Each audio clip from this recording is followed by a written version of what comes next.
Mathieu Chouche, je vous trouve ici au musée gallo-romain de Saint-Romain en Galles pour l'exposition Mythe fondateur d'Hercule à Dark Vador. Qu'est-ce qui a un petit peu guidé le musée pour monter cette expo avec des objets qui proviennent de différentes collections françaises? Alors, il faut savoir d'abord que cette exposition n'est pas une création du musée de Saint-Romain en Galles, mais c'est une reprise d'une exposition qui a été créée au Louvre. L'idée pour nous était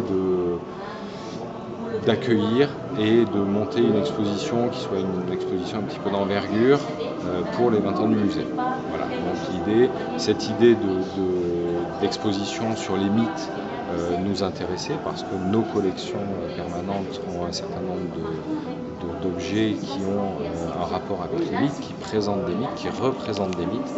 Et donc c'était aussi cette approche-là de permettre une mise en relation de nos collections permanentes avec cette exposition sur les mythes. Alors dans le parcours que vous proposez, puisque c'est une déambulation qu'il faut faire pas à pas dans un sens ou dans un autre, on retrouve en fait tout ce qui fonde un petit peu l'homme, c'est-à-dire le jour, la nuit, la peur, les craintes.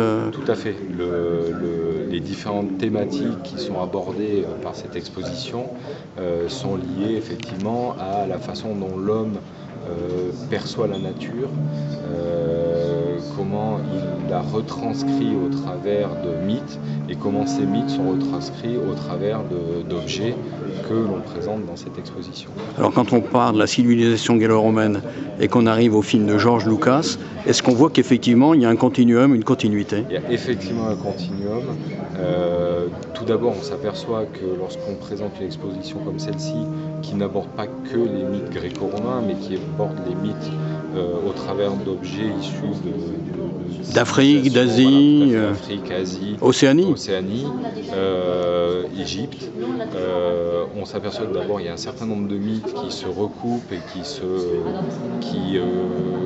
se rapprochent les uns des autres, avec des thématiques communes, des héros que l'on retrouve d'un mythe à l'autre.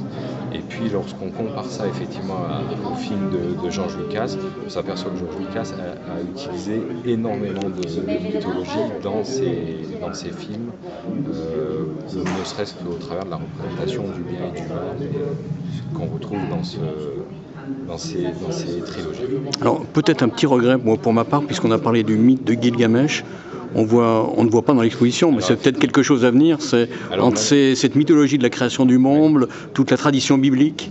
Alors effectivement, Gilgamesh malheureusement n'est pas représenté. Il était représenté dans l'exposition d'origine au Louvre. Malheureusement, l'œuvre qui représentait le mythe de Gilgamesh était une œuvre extrêmement fragile. Donc cet objet n'a pas pu être prêté à nouveau pour notre exposition. Donc le mythe de Gilgamesh apparaît au travers d'un objet consacré à Humbaba, qui fait partie de cette mythologie.